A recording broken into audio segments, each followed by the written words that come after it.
O tema de hoje é a questão do sistema carcerário brasileiro. Como é que eu posso fazer uma abordagem com repertório teórico sobre esse tema? Antes de tudo, eu tenho que sair do debate do senso comum. Eu tenho que sair do plano do eu acho, tá? Porque quando a gente constrói uma análise sociológica, esse processo deve necessariamente envolver um repertório teórico, uma construção teórica capaz de responder de modo científico, tá? O tema que a gente está estudando, que no caso é o presídio no Brasil. Se vocês pararem para pensar, existe um importante teórico chamado Foucault, Michel Foucault, e o Foucault, ele constrói uma análise sobre as instituições sociais e como essas instituições disciplinam as pessoas, moldando o seu comportamento, moldando os seus corpos, moldando inclusive as suas vontades e escolhas. Ele o faz a partir da análise do panóptico de Bentham. Jeremy Bentham foi um importante teórico liberal inglês que desenvolveu o conceito de utilitarismo. Utilitarismo é a proposta teórica do liberalismo. Ou seja, qualquer proposição é útil se puder nos orientar na vida prática. O que não é útil não serve à sociedade de mercado, não serve ao capitalismo, não serve ao liberalismo. E o Jeremy Bentham, ele desenvolve um modelo de sistema carcerário onde os presos eles estão sob vigilância constante, sob vigilância e com possibilidade de punição. Tanto que uma historiadora francesa, Michelle Perrault, vai chamar esse modelo disciplinar de modelo de disciplina militar e religiosa. Por 4 questões interessantes. Primeiro, todos estão enfileirados, em silêncio, sob vigilância constante e com possibilidade de punição. Dentro dessa perspectiva, a gente pensa o sistema carcerário como o que Erving Goffman chama de instituição total. Para o Erving Goffman, o presídio, o manicômio e o convento, mas agora estamos tratando do presídio, é uma instituição total porque impede a manifestação do seu eu. O que é a manifestação do seu eu? É a escolha sobre as suas roupas, o horário em que você vai fazer as refeições, de repente o que você vai comer. Então o sistema carcerário, quando você entra, você tem que usar um uniforme. E esse processo de uniformização não se manifesta só na roupa. Se manifesta no horário das refeições, no tipo de refeição. Até, inclusive, nas atividades de lazer. Todo mundo toma banho de sol no mesmo horário.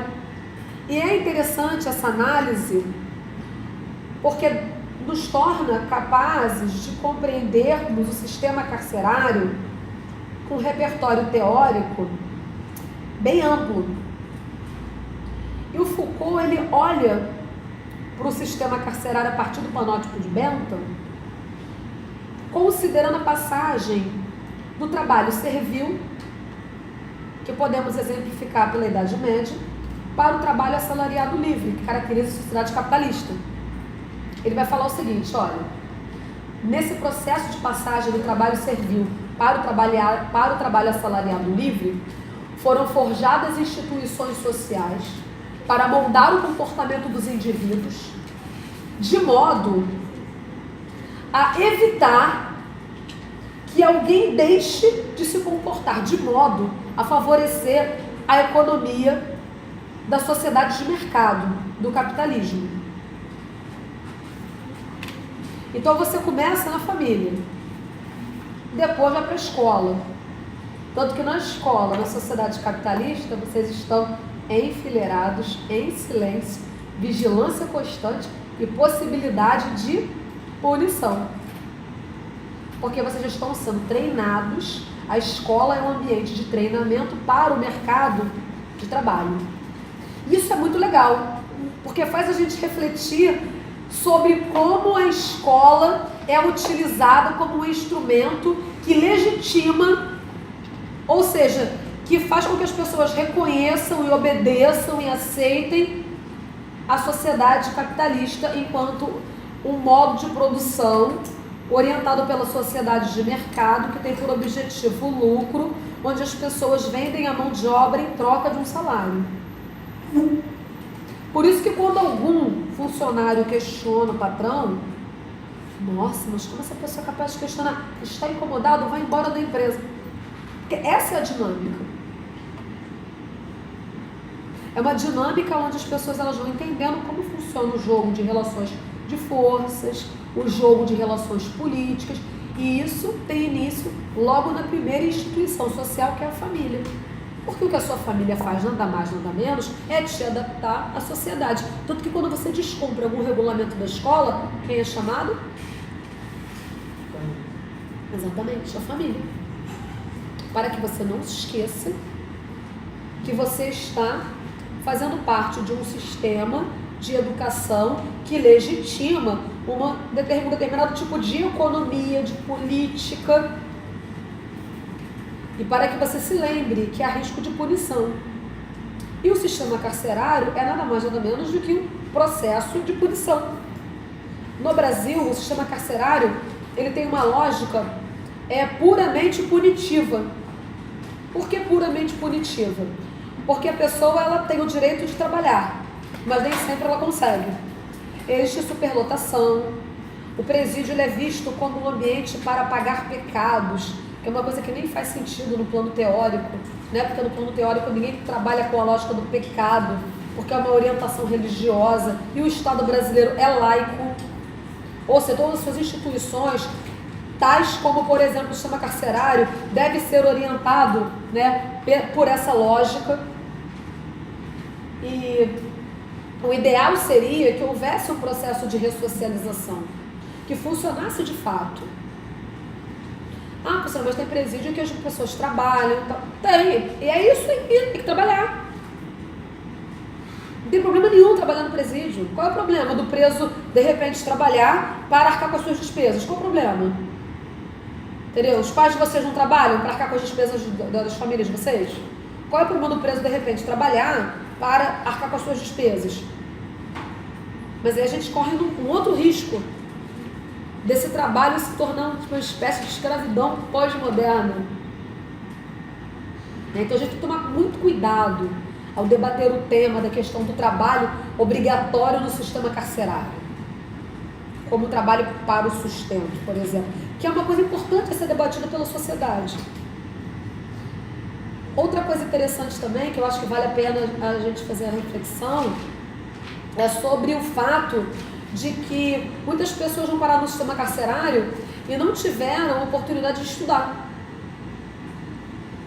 Poxa, professora, mas no Brasil as pessoas têm a oportunidade de estudar. Mas qual é o tipo de ensino que se oferece no sistema carcerário? E quando a pessoa sai de lá, quais são as condições que ela encontra no mercado de trabalho? Como a sociedade brasileira lida com o desemprego? Olha, o desemprego na sociedade de mercado, ele serve para quê? Para reduzir o salário. Você vai reclamar que ganha pouco, sabendo que aquele pessoal todo ali do campo está desempregado querendo o seu lugar? Não, você não vai reclamar. Então o desemprego ele é importante para a sociedade de mercado, para a manutenção da maximização do lucro do patrão, do proprietário dos meios de produção. Porque se o funcionário reclamar muito, você manda ele embora e contrata um até para pagar menos. Né? Então a gente tem que discutir que tipo de educação seria oferecida no presídio, né? Aí tem que discutir também a questão do uso da força física dentro do presídio, da violência simbólica, da violência física, que é o uso da força física, como isso vai acontecer dentro daquele espaço. E também nós caímos num outro problema. No Brasil nós temos um processo que Vera Malaguti Batista chama de criminalização da pobreza. O rico no Brasil, quando é criminoso, para aprender é um inferno. E quando prende, ele fica doente, aí vai para casa, aí cuida do filho. Acontece de tudo para ele sair da cadeia. Então nós temos a questão da desigualdade em relação ao tratamento que será dispensado ao criminoso. E o criminoso rico, o que acontece com ele de fato?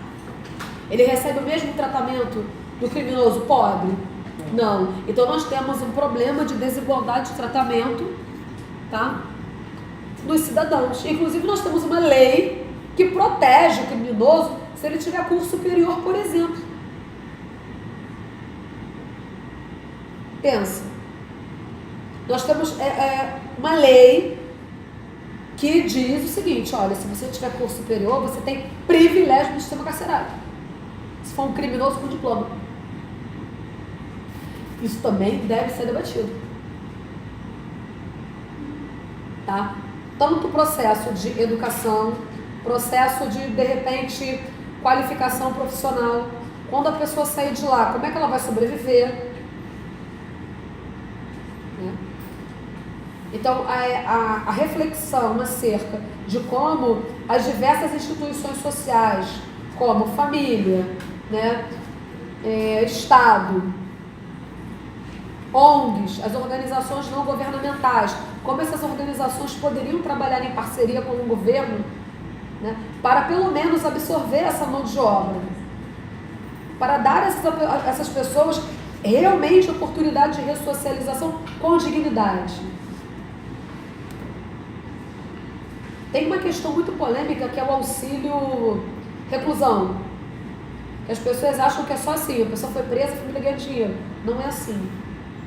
O auxílio reclusão, ele é equivalente ao tempo de contribuição em que a pessoa que foi encarcerada contribuiu no mercado de trabalho enquanto estava solta. Então vamos lá. A pessoa não cometeu nenhum crime, ela faz uma contribuição mensal para o INSS.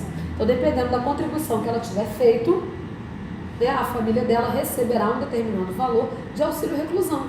E nem esse conhecimento a sociedade tem. E toda vez que você tenta discutir redução de desigualdade, né, beneficiando o pobre, a classe média e os ricos não suportam, mesmo sabendo que eles têm privilégios. Porque estar numa faculdade pública é privilégio. Porque o governo deposita, o governo paga para que você esteja lá. Então o governo pode pagar para o filho da classe média, mas não pode pagar, sei lá, uma Bolsa Família de R$46, que é que uma pessoa numa condição de extrema pobreza recebe por um filho. R$46. Ah, mas qual o esforço que aquela pessoa fez? Aí eu pergunto para vocês, todos na sociedade brasileira possuem as mesmas oportunidades? Não. Dependendo da família que você nasce, a sua vida segue toda desestruturada. E vocês concordam que ninguém escolhe qual família vai nascer? Então o debate do sistema carcerário, ele passa pela família, ele passa pelo Estado, ele pode ser considerado a partir da participação das ONGs. As instituições religiosas também podem colaborar. Né? Então, quando diversas instituições se juntam para resolver problemas sociais, talvez haja luz no fim do túnel para a nossa sociedade.